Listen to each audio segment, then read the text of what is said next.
In 2015, Fetty Wap had the world singing about a trap queen. He dropped hit after hit, had Drake on remixes, toured with Post Malone. Say what you want, but Fetty Wap saw more success with one eye than most rappers do with two. He was the real dude blowing up the industry, and nothing should have gone wrong. But just look at where he's at now. A judge sentenced rapper Fetty Wap to 6 years in federal prison for his role in a drug trafficking scheme. Yeah, this black cyclops got locked up 2 years ago, but what actually happened and what led to this? Stick around to the end, because the truth behind his downfall is way more complicated than you think. Early life. Before we get to the moment where Fetty Wap fell off, you have to understand what it was like growing up with one eye in the evil environment he grew up in. Fetty Wap was just another kid trying to survive the unforgiving streets of Paterson, New Jersey, a city where dreams don't live long and growing up fast isn't a choice, it's a requirement. Broken homes, constant struggle, and hustle by any means. Honestly, it's the default rapper origin story at this point, but Fetty's version came with a twist. Born on June 7th, 1991, real name Willie Maxwell II, Fetty Wap never had the luxury of a normal childhood. While other kids were learning to ride bikes or play tag in the streets, Willie was learning how to live without his vision. From birth, he was diagnosed with a rare condition called congenital glaucoma, a disorder that causes extreme pressure to build inside the eye, damaging the optic nerve and often leading to complete blindness if not treated early. And in Fetty's case, it affected both of his eyes. Doctors were able to save one, but the other, at 6 years old, he lost it. They had to remove it. Just like that, before he even knew how to spell his own name, life had already hit him with something most people never experience. Now imagine growing up in a city like Paterson, where toughness is survival and anything that makes you different becomes a target. Kids stared, some laughed, others didn't know what to say. But Fetty, he didn't fold. Instead of hiding it, he owned it. No eye patch, no prosthetics, just him, one eye and all. And that fearless confidence, it became part of his identity. He wasn't the kid with a disability,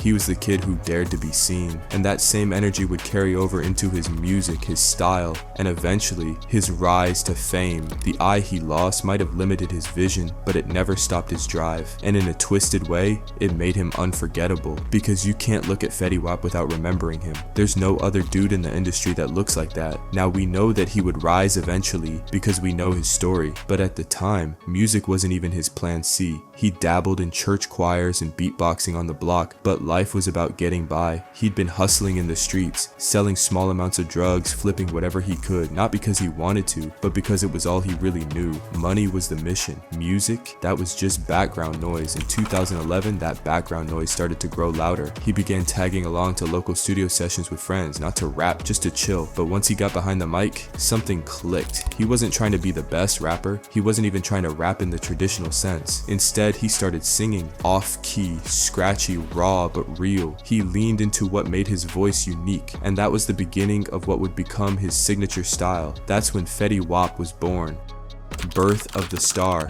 Fetty Wap didn't just wake up one day and decide to make music. It was something he gravitated toward out of necessity. After seeing so many people around him fall victim to the streets, the realization hit. If he didn't find something real to hold on to, he'd be next. He wasn't trying to be famous at first, and he was trying to stay alive, stay sane. The streets had already taken enough from him. Friends gone, opportunities missed, peace of mind non-existent. He needed an outlet, a pressure valve, something that gave him control over something in a world where everything felt temporary. That something became music. I just started finding new things about me. Like, I started doing music, and then next thing you know, music was the way out. It started small, freestyling with friends, messing around in makeshift studios, recording on whatever cheap equipment he could find. But the more he tapped into it, the more he realized he had something different. His voice wasn't polished, but it had emotion. His lyrics weren't perfect, but they were real. And for the first time in his life, he wasn't just reacting to the world, he was telling his side of it. Music wasn't just a path forward, it was his way out. The name Fetty came from his obsession with money. It was street slang for cash. Wap was a tribute to Gucci Mane's alias, Guwap, who Fetty looked up to. Around the time Fetty started his career, he connected with a friend named Monty, a fellow Paterson native with the same fire in his chest. The two had chemistry, hunger, and no backup plan. Together, they formed what would become the Remy Boyz, a crew named after their favorite drink, Remy Martin 1738. Fetty later said in an interview that Monty was his brother by soul. Who is Monty? Is that your best friend or something? Because he's on a lot of records. Yeah, that's my brother. Word. Yeah, man, I was homeless in the car together, man.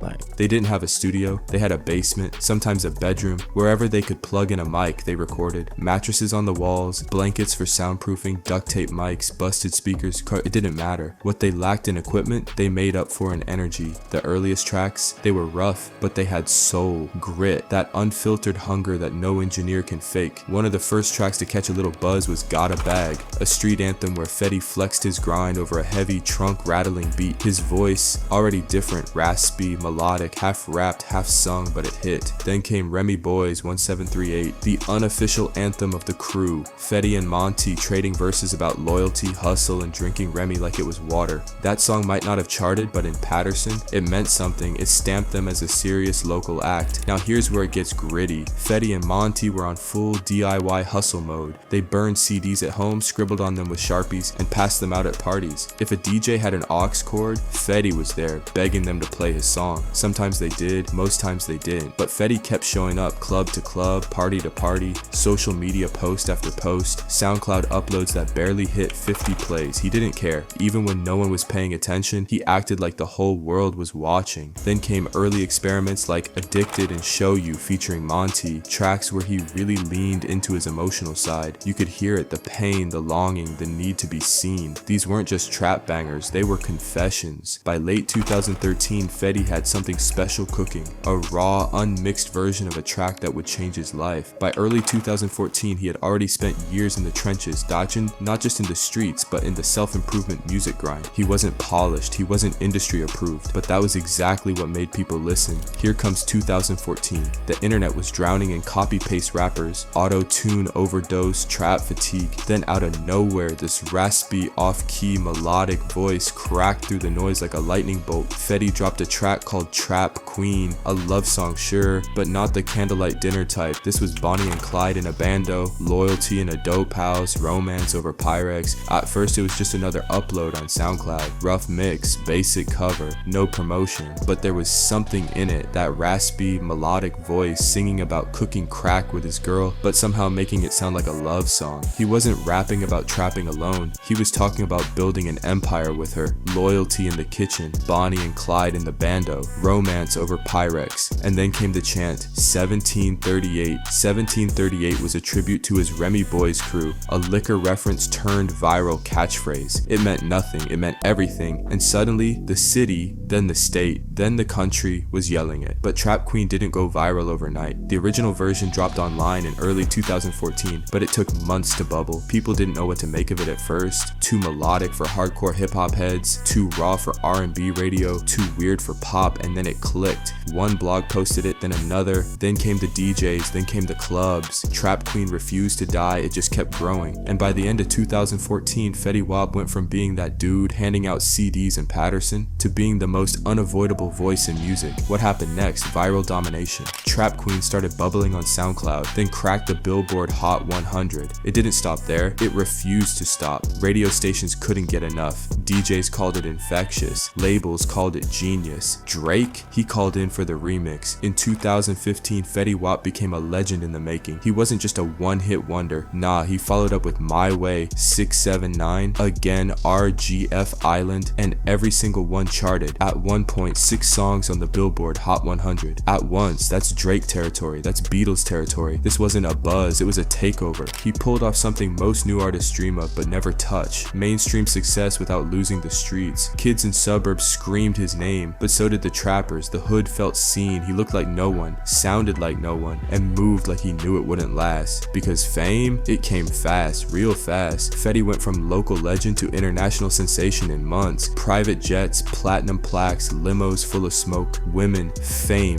and a crew riding every wave with him. But behind the smiles and hooks, cracks were forming. The same speed that took him to the top was about to rip everything apart.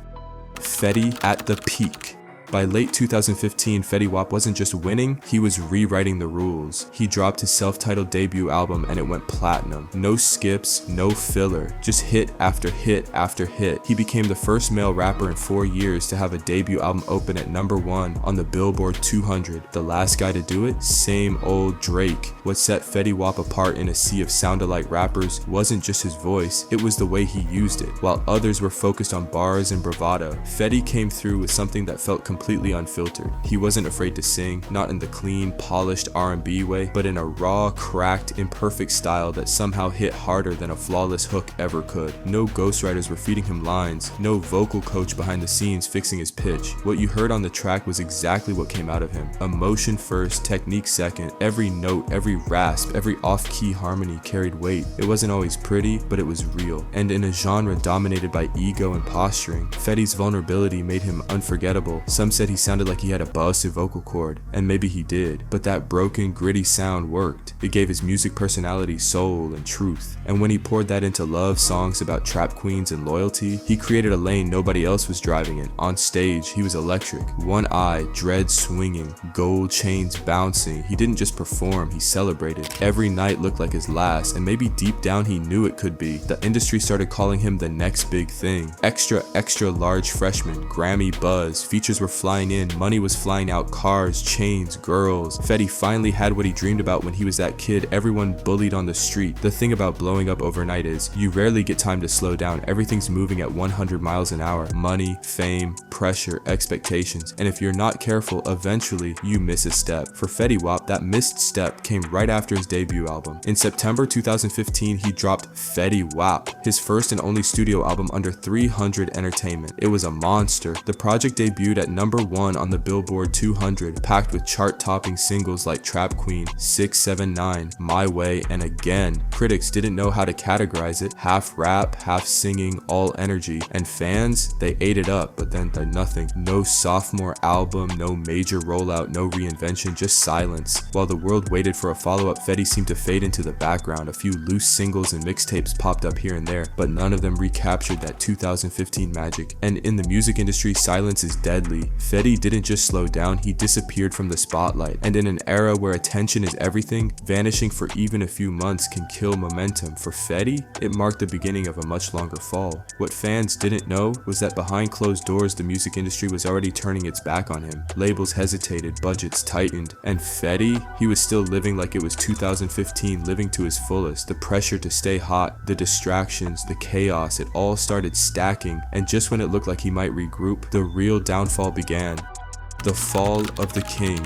After the fire comes the fallout. And for Fetty Wap, the fall was fast, silent, and brutal. Fetty didn't just fall off the charts, he fell into chaos. But the internet's jokes masked a much darker reality. Behind the scenes, Fetty was spiraling. Lawsuits started piling up. Personal relationships fell apart. Label support gone. His finances took a hit. And his name, once screamed by millions, was now mostly brought up in What Happened to Him videos. From 2016 on, his music stopped landing. He dropped singles like Jimmy Choo and Wake Up, decent buzz, but nowhere near the cultural chokehold he had with Trap Queen. Just a growing sense that the industry had moved on. Fetty Wap, the star, was becoming Fetty Wap, the punchline. For Fetty, money was flying out faster than it was coming in, plus all that legal drama. In 2017 alone, Fetty was arrested multiple times, DUI in Brooklyn, street racing in NYC, allegedly threatening a valet with a gun in Vegas. A man who once sang about love and loyalty was now being booked and fingerprinted. Even his relationships were unraveling. Longtime friend and collaborator Monty, gone from the picture. The Remy boys, distant. The crew that once screamed 1738 together now barely spoke. Fans begged for a comeback. He teased new music, dropped EPS like Bruce Wayne, and mixtapes like For My Fans, but nothing stuck. Every drop felt like a ghost of the old Fetty. The melody was there, but the magic was gone. And the pain, you could hear it in every word. Fetty Wap was desperately trying to reclaim his spot at the top of the rap game. He wanted the fame back, the recognition, the love from the fans, but climbing that ladder again wasn't easy. What made it harder? The lifestyle he had grown so addicted to. Fast cars, designer clothes, diamond chains, private jets, and VIP sections. The man was living like he was still on top of the world, even when his music career had started slipping through the cracks. Instead of slowing down, regrouping, and focusing on his craft, Fetty doubled down on the glitz and glamour. It was like he was chasing the image of success more than the work it took to earn it. And while the spotlight faded, the luxury stayed. The irony, that same lifestyle he fought to keep may have been the very thing holding him back. He wasn't just battling the music industry,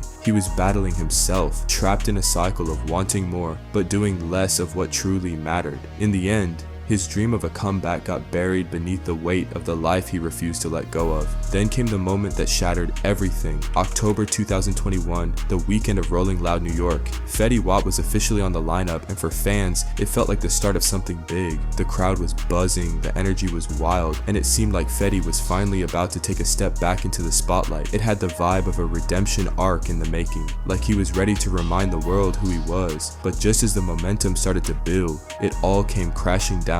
On October 28th, the day before he was set to perform, Fetty never made it to the stage. Instead, he was quietly arrested by the FBI at Citi Field, right where the festival was being held. Law enforcement had been watching closely, and they waited until the perfect moment backstage, just hours before he was supposed to go on to make their move. Fans had no idea what was happening behind the scenes. One minute, everyone's waiting for him to hit the stage. The next, he's in federal custody. No warning, no explanation, just gone. And just like that, his long-awaited comeback disappeared into smoke. The charge? Conspiracy to distribute and possess controlled substances. We're talking heroin, fentanyl, cocaine, allegedly part of a ring that moved over 100 kilograms of drugs across multiple states. Prosecutors claimed Fetty Wap wasn't just involved, he was financing the operation. He wasn't trapping in the booth anymore, he was trapping for real. In May 2022, Fetty pled guilty. No trial, no long defense, he admitted to it. And in August 2023, he was sentenced to 6 years in federal prison. A judge sentenced rapper Fetty Wap to 6 years in federal prison for his role in a drug trafficking scheme. And just like that, the same man who once dominated the charts, had Drake on speed dial, and redefined what trap melodies could sound like, was gone, vanished from the spotlight, locked away in a federal prison. From chart topping to chain gang, one minute he's performing for thousands, the next he's standing in court facing a life sentence. To the outside world, it all seemed cut and dry. A tragic but familiar story. Broke rapper falls off, needs fast money, gets caught up in the streets again, open and shut. They said he tried to move kilos like he was still in the trap, like the music never happened. They said the fame faded, the money dried up, and he just went back to what he knew. Case closed, right? But here's the part they don't tell you. The hidden truth. This wasn't just about quick cash or bad decisions, this was years in the making. Fetty wasn't just a rapper who caught a charge, he was a man broken by the same system that once profited off his success. The labels, the industry, the fans, they all fed off the Fetty Wap wave. But when that wave crashed, nobody taught him how to swim. There were warning signs, no financial advisors, no label support, no second album, just pressure, expectations, and silence. When the music stopped working, there was no safety net, only desperation. Fetty didn't fall back into the streets, he was never fully out of them. And when the lights went off, all that was left was survival mode. And that's where the real tragedy lives. We love a come-up story, but we rarely stay for the crash. Fetty Wap didn't disappear because he ran out of talent. He disappeared because the game that cheered him on never taught him how to survive it. This was a kid who lost an eye at 6, grew up in poverty, and turned pain into platinum, but no one gave him the blueprint for what comes after fame. The money came fast, the pressure came faster, and when the labels pulled back, when the crowds got smaller and the hits stopped charting, he did what he always knew. He went back to hustling.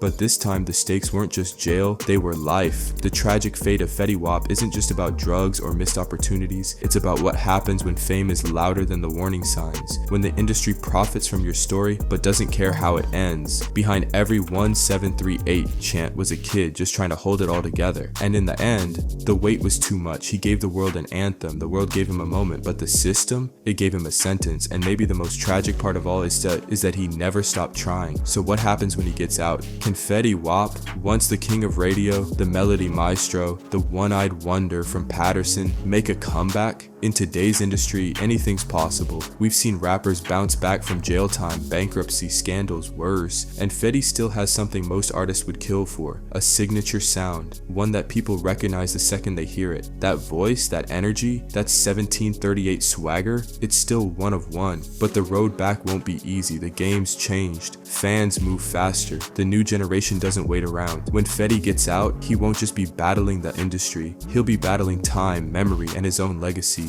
Dude will be 38. I mean, it's not that easy to make a comeback when your joints hurt when you walk around, and it's not that easy when your mind has been confined in a 5x5 cell for 6 years straight. The truth is, maybe Fetty Wap doesn't need to become the old Fetty Wap again. Maybe the real comeback isn't about topping Billboard charts or packing out stadiums. Maybe it's not about recreating the magic of Trap Queen or chasing another viral hit. Maybe the comeback is something deeper, something more personal. Maybe it's about growth, about owning his past, embracing the pain, and telling his story on on his own terms, because what's more powerful than a comeback? A man who's still standing after losing it all. If there's one thing we've learned from Fetty's journey, the highs, the heartbreaks, the headlines, it's that people don't forget how you made them feel. And when Fetty Wap was in his zone, he made us feel everything. He gave us soundtracks to summers, anthems for late night drives, and hooks that lived rent-free in our heads. He made trap music melodic, emotional, and even beautiful. That kind of impact doesn't just vanish. The artist might disappear from the spotlight, but the feeling he gave us, that stays. So maybe Fetty's next chapter isn't about reclaiming fame. It's about reminding the world why we cared in the first place. Could he make it back to the top? Sure. But even if he doesn't, if Fetty walks out of that prison a better man, with a mic in one hand and peace in the other,